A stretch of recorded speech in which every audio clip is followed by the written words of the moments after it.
cómo concluye la teología del cuerpo y a la vez esta parte, que es el ciclo 6, que definitivamente da sentido a todos los demás ciclos. Así que pudiéramos perfectamente haber empezado con este ciclo y luego haberlo desglosado a través de los ciclos, pero San Juan Pablo II lo deja al final, que me parece a mí un poco más pedagógico, como que dedica prácticamente, ¿qué diríamos? Como unas 120 catequesis más o menos, para preparar el terreno, para explicarnos quién es el hombre, cuál es su dignidad, para poco a poco entender más lo que es esta vocación al amor.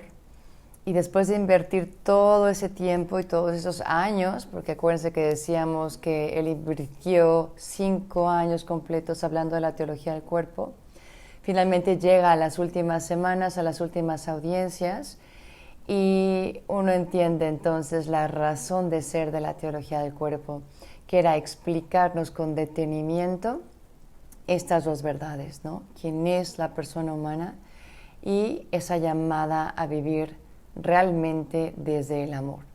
Y así es como llegamos a dos temas importantes en este ciclo 6.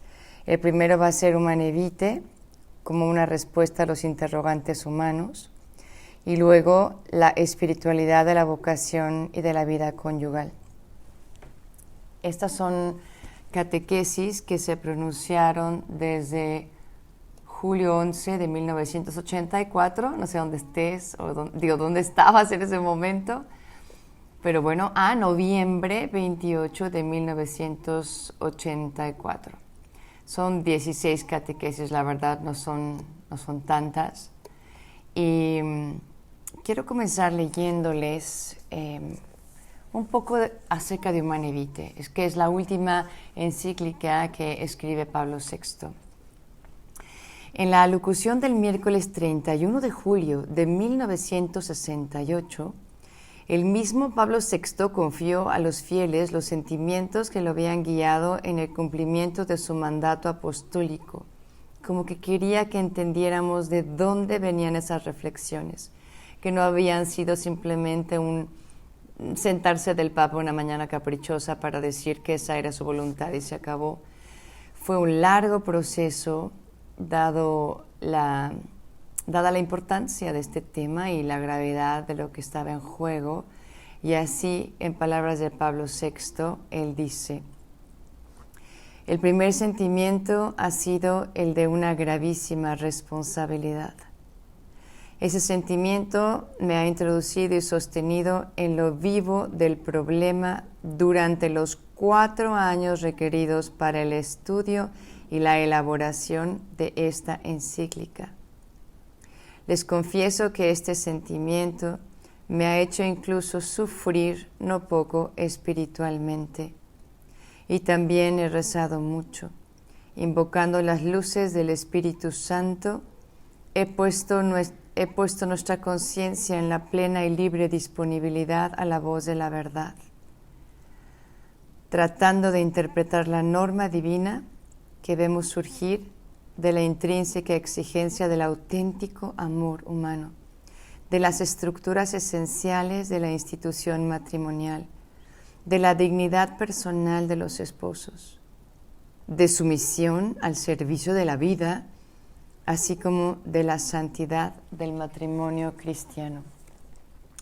En fin, no voy a seguir leyendo, pero llama la atención la sabiduría de esta encíclica que pocos leyeron y casi todos los católicos en su momento rechazaron por no entenderlo, porque los medios, como siempre, los medios de comunicación nos la jugaron, sacaron muchas cosas fuera de contexto, sin que hubiera una explicación, como si los medios de comunicación hubieran puesto a todos los católicos en contra muchísimo antes de que el Papa pronunciara esta encíclica y esta definición sobre la natalidad.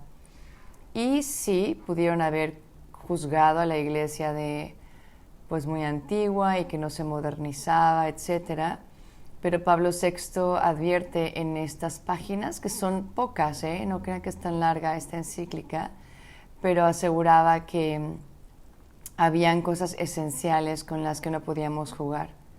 Hay cosas esenciales que no dependen de ti ni de mí Y la Iglesia como madre tiene una misión de salvaguardarlas. Como madre tiene que custodiar aquello que es sagrado.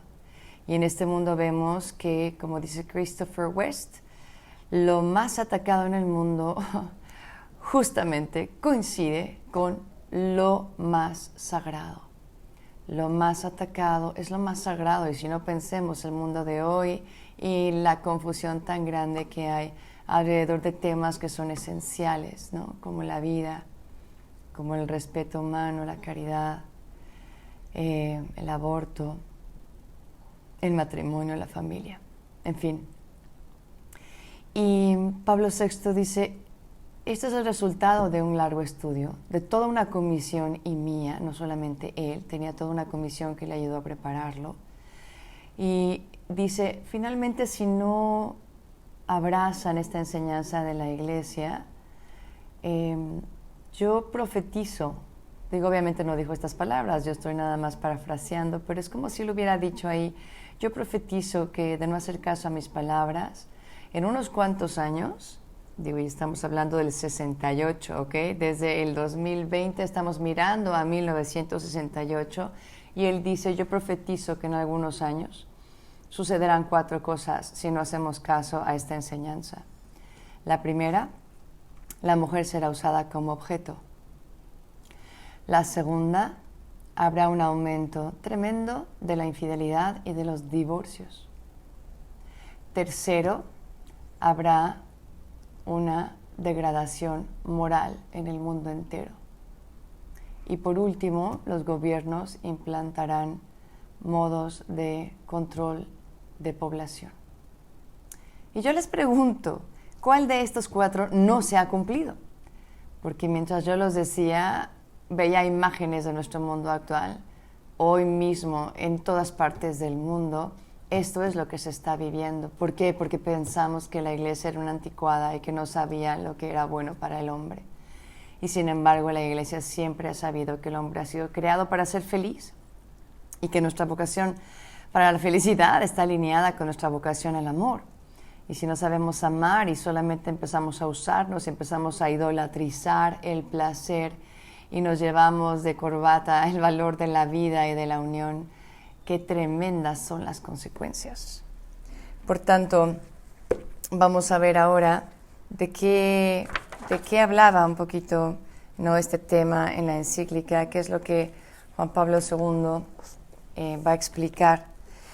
Y bueno, creo que todas las reflexiones son sobre la redención del cuerpo y la sacramentalidad del matrimonio, que preparan obviamente para entender este ciclo, como les decía al principio.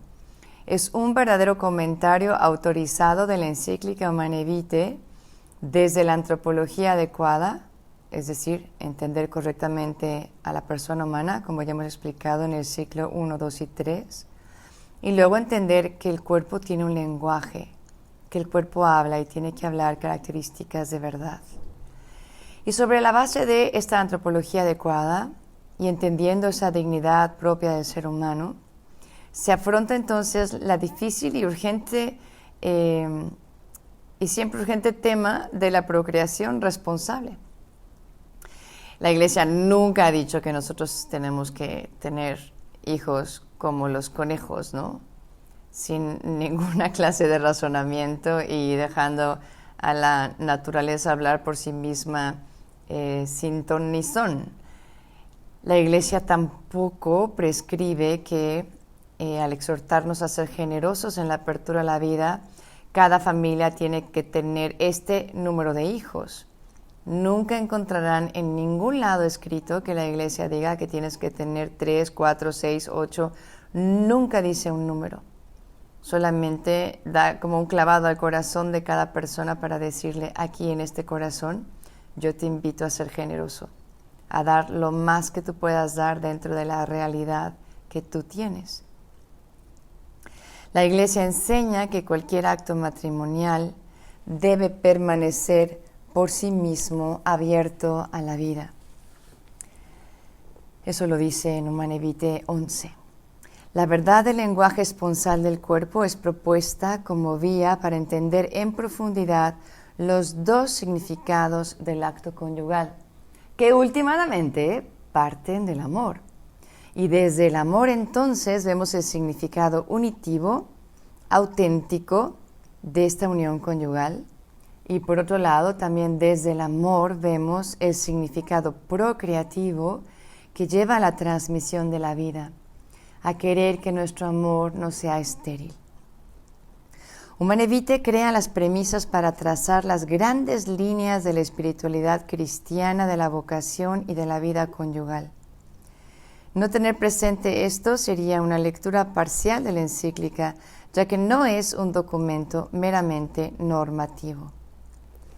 Y cuando nos está hablando de esta abstinencia y cuando nos está hablando de este esperar, estamos hablando de que lo que está en juego en realidad es la confianza en Dios, porque lo que la Iglesia exhorta es a conocer la historia sagrada de la vida que está inscrita en el cuerpo de la mujer, que el marido sepa leer con ella esos signos que nos llevan a entender que hay ciertos días del mes donde ella ovula y ella puede ser fecunda, y ahí es donde uno puede implorar con humildad que Dios nos bendiga con un hijo o con una hija.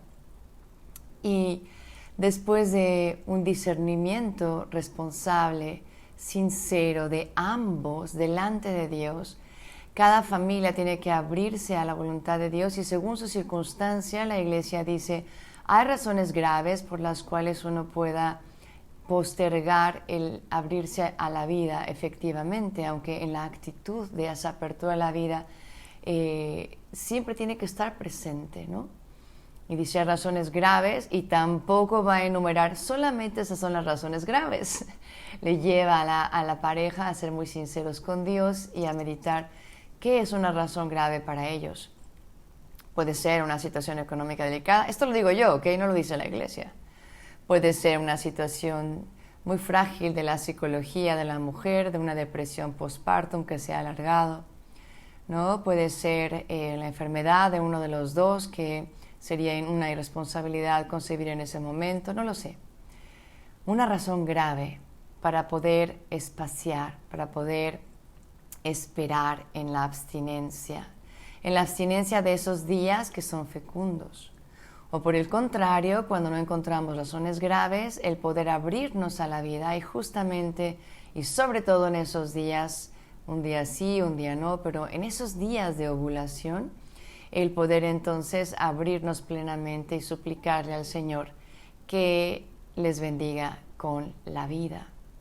La abstinencia aquí juega un rol importantísimo, tanto para un caso como para el otro.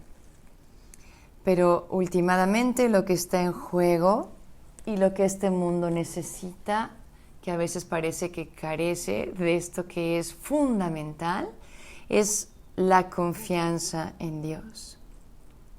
Saber que la vida siempre es un bien y que a nosotros nos toca abandonarnos en las manos de un Padre de amor que sabe lo que es mejor para cada uno de nosotros. Un Padre que es Dios y que todo lo puede y que nunca nos va a dejar solos. Y luego obviamente uno pone los medios humanos según el discernimiento sincero delante de Dios. Pero es importantísima la actitud de siempre querer estar abiertos, poner algunos medios dentro de lo que podemos ver como personas, quizá ahora no conviene, pero Señor, siempre añadiendo la belleza de esa oración que nos enseñó Cristo a rezar en Getsemaní. Pero que no se haga mi voluntad, sino la tuya. El momento de la abstinencia es la belleza de la espera cuando hay un amor maduro, cuando hay un amor que sabe velar por el bien de la persona humana, cuando hay un amor que sabe amar más allá de esta expresión corporal y ha encontrado una creatividad de expresiones múltiples del amor que también van más allá de la unión conyugal. ¿Y qué beneficios podría tener para una pareja el poder abrazar esa manera natural de vivir la abstinencia en alguno de los casos mencionados? ¿Qué beneficios o frutos hay de respetar, de reverenciar este ritmo sagrado, natural, de vida en el cuerpo de la mujer, donde ambos se unen. Pues por un lado, el intimar en otras dimensiones, no limitar la intimidad de la pareja al acto conyugal, sino entender que hay otras dimensiones donde puede haber una comunión hermosa, intelectual, emocional, otro tipo de caricias, esa creatividad, comunicación. Segundo, otro beneficio es la mutua fidelidad al subordinar los impulsos por un bien mayor que es el amor verdadero. Tercero, el deseo aumenta después de cada espera. Y cuando llega por fin el momento de la unión, hay un goce tan profundo, tan pleno, una libertad tan grande, un gozo donde Dios está presente que no tiene sin igual. Y cuarto, obviamente cuando uno respeta y reverencia toda esta belleza de la vida y de la dignidad del ser humano, uno tiene una mayor vinculación con Dios. Creo que la Iglesia tiene una auténtica preocupación pastoral por este tema y nos hace ver que nuestra plenitud es un poco más allá que una unión conyugal. Hay que agradecerle el regresarnos al plan original de Dios y no tener miedo cuando el amor demanda sacrificio, porque precisamente ese es el verdadero amor. Tenemos que pedirle a Pablo VI, ¿verdad?, que ruegue por nosotros para entender la belleza de esta enseñanza, y al mismo tiempo a San Juan Pablo II. Rueguen por nosotros para que podamos entender la vida no desde un plano meramente lógico, de justicia, de practicidad, de eficacia, y que nos sepamos elevar al plano sobrenatural, que sepamos ver este momento de ser co-creadores con Dios como un momento de los más sagrados en la historia humana, por el que hay que tener una bellísima reverencia. ¿Y cómo lo lograremos? Es la segunda gran parte de este desarrollo de Humanae Vitae, lo que yo les anunciaba al principio de este ciclo, como esa espiritualidad conyugal y la vida y vocación conyugal. Esta vocación y esta llamada del Señor a amar de esta manera solo es posible por una fuerza esencial y fundamental, que es precisamente el amor injertado en el corazón por el Espíritu Santo. Esto a mí se me hace una belleza, ¿no? Como el reconocer, hay cosas que a veces nos sobrepasan a nuestra mente. Hay veces que sí, todo nos lleva a desconfiar y a decir, no, mejor amarro aquí a lo seguro, no vaya a ser que Dios me vaya a fallar. Y aquí está el brincar al abismo sabiendo que Dios nos va a cachar, que Dios sabe mejor que nosotros, que Dios es el dueño de la vida y de la historia y no va a haber ninguna vida sin que Dios lo quiera. Alucinamos en el mundo de hoy cuántas parejas hoy quieren embarazarse y ya no pueden, porque la naturaleza nunca perdona. Y es importante que lo reflexionemos. Qué curioso, ¿no?, que toda esta generación que es fruto de toda la revolución sexual que se ha vivido, del desenfreno, del uso a veces como sin medida de los anticonceptivos, tiene obviamente consecuencias en el cuerpo de una persona a la que amas. Y a veces es irreversible el que se encuentren estériles estas parejas por querer ser dioses muchas veces. Entonces, volvamos a Dios y reconozcamos nuestros miedos, reconozcamos nuestra impotencia, busquemos ayuda, preparémonos en este tema tan importante. Conozcamos todos los métodos naturales de la Iglesia que ya han evolucionado, no son el método Billings de tu abuelita. ¿Cuánta gente, no, de esas generaciones dicen, sí, yo soy fruto del método Billings? Y por esa etiqueta se creó esta mala fama que hemos arrastrado por demasiadas décadas y ya nos graduamos. E igual que la ciencia ha ido avanzando, también ha ido avanzando en el conocimiento perfecto de toda la capacidad de dar vida que tiene un ser humano.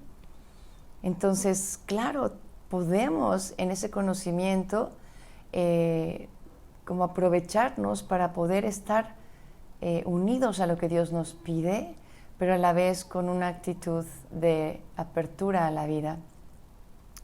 Hay que ponernos de rodillas y pedirle al Espíritu Santo que nos ayude, entender esta llamada a la santidad. Ahí es donde también el matrimonio puede ejercer esa santidad. El acto conyugal implica mucha virtud de ambos, casi diría yo, casi más del varón, para procurar que su mujer tenga la misma oportunidad de gozar esa belleza que Dios ha creado en la unión y en el amor y en el placer propio del matrimonio. Se santifica la pareja cada vez que tiene un acto conyugal, porque Dios mismo es el amor.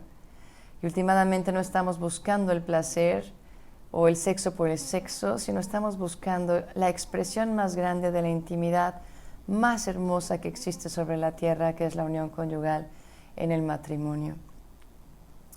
Se trata de un problema urgente en y para la Iglesia en primer lugar. ¿Qué sería de una iglesia en la que ya no se defendieran más los derechos de Dios, de ser reconocido como Dios?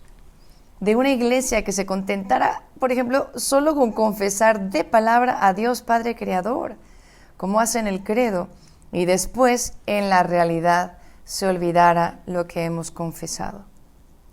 La respuesta sería trágicamente simple. Sería una iglesia que traiciona su misión.